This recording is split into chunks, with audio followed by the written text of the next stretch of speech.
کراچی میں F I A commercial banking circle نے بڑی کارروائی کرتے ہوئے حوالہ ہنڈی کے غیر قانونی دھندے میں ملوث ایک ملزم کو گرفتار کر کے لاکھوں روپے مالیت کی کرنسی، گولڈ اور چاندی برآمد کر لی۔ بینک فراڈ میں ملوث 2 مفرور ملزمان بھی دھر لیے گئے ہیں۔ مزید تفصیلات حاصل کریں گے ڈان نیوز کے رپورٹر عاصم خان سے۔ عاصم، کیا تفصیلات ہے ایف آئی اے کی ان کارروائیوں کی؟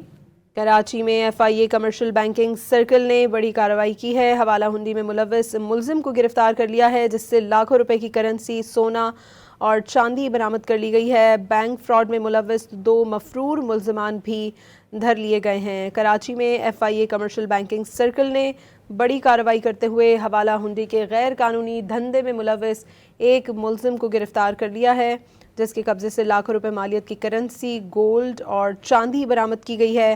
بینک فراڈ میں ملوث 2 مفرور ملزمان بھی دھر لیے گئے ہیں۔ کراچی میں F I A commercial banking circle نے بڑی کارروائی کی ہے۔ حوالہ ہنڈی میں ملوث ملزم کو گرفتار کر لیا ہے، جس سے لاکھوں روپے کی کرنسی، سونا اور چاندی برآمد کر لی گئی ہے۔ بینک فراڈ میں ملوث 2 مفرور ملزمان بھی دھر لیے گئے ہیں۔ کراچی میں F I A commercial banking circle نے بڑی کارروائی کرتے ہوئے حوالہ ہنڈی کے غیر قانونی دھندے میں ملوث ایک ملزم کو گرفتار کر لیا ہے، جس کے قبضے سے لاکھوں روپے مالیت کی کرنسی، گولڈ اور چاندی برآمد کی گئی ہے۔